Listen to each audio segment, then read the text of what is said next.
po kayo ng Diyos. Pagpalain ng Panginoon. Maraming salamat po. Ingat po kayo sa paglalakad, Nay. Bye-bye po.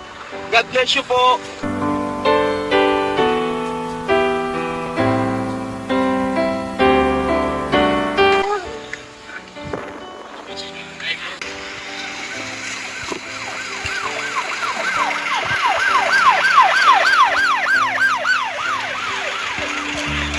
Ito yung bibigay natin, oh.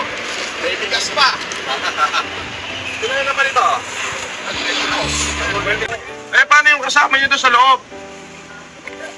Oo. O, yan, okay. Ha? Alam mo, maging halimbawa, pati yung barangay, bigyan nyo na namin po, mabuhay po kayo. Asa ba siya? Dalawa kayo. God bless you. God bless you.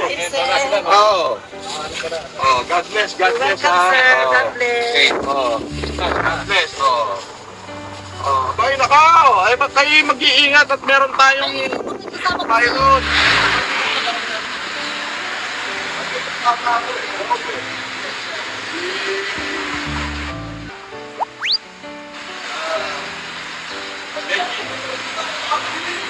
Salamat!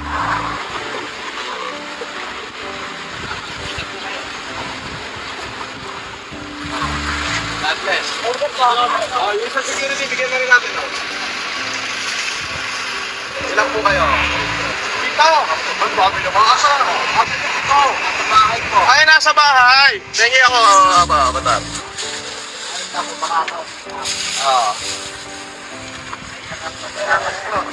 Tingin pa ako, Batar.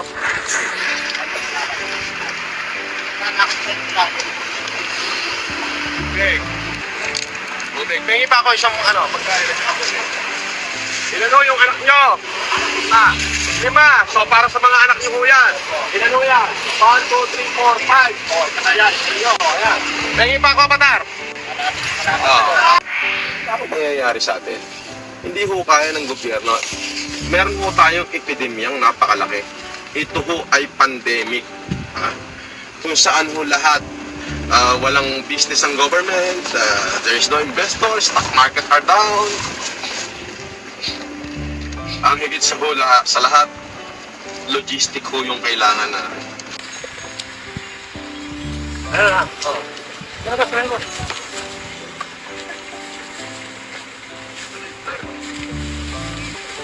Tapos ayan na, pwede sunod na lang kayo sa may EDSA Shrine. Lumusot dito sunod na lang kayo sa may EDSA Shrine. Hindi ko na may kakarga lahat,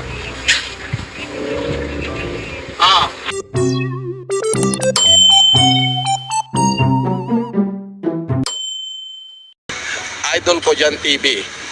Idol Boss FLM, sana mahuli na yan si Wati-Wati para matauhan mga basher mo. Malamang. Pa-shoutout po Apo FLM sa aming nagpatulpo kay Levi Insong Wati. Ikaw yung nagpatulpo kay Levi Insong Wati. Talaga naman, thank you. Oo, patulpo. Tuluyan nyo yan. Tuluyan nyo yan. Eto yung si Levi Insong Wati. Ayan. Ayan. Itong reklamo Opo. ni ma'am. Malungkot po talaga, sir. Hindi lang kayo, kundi marami. Ang dami po. Mga naloko nitong Levi Wait, aka TV Boss Lek. Opo. Paano kayo naloko? Ano po yung modus? Sa po to, sir, nakilala lang namin sa Sukmid. Sa social media? Okay. Opo. Ano po yung kanyang estilo ng panluloko? Po siya, vlogger po siya, sir. Kasi noon po, nung panahon ni Francis Leo Marcos, di po ba nung pandemic nagbibigay ng bigas. Tapos ang daming nagkagusto doon. Kaya yun ang kinuha niya po na yung kainaan namin. Buenos días, señorita. Buenos días. ¿Cómo está? Buenos días también.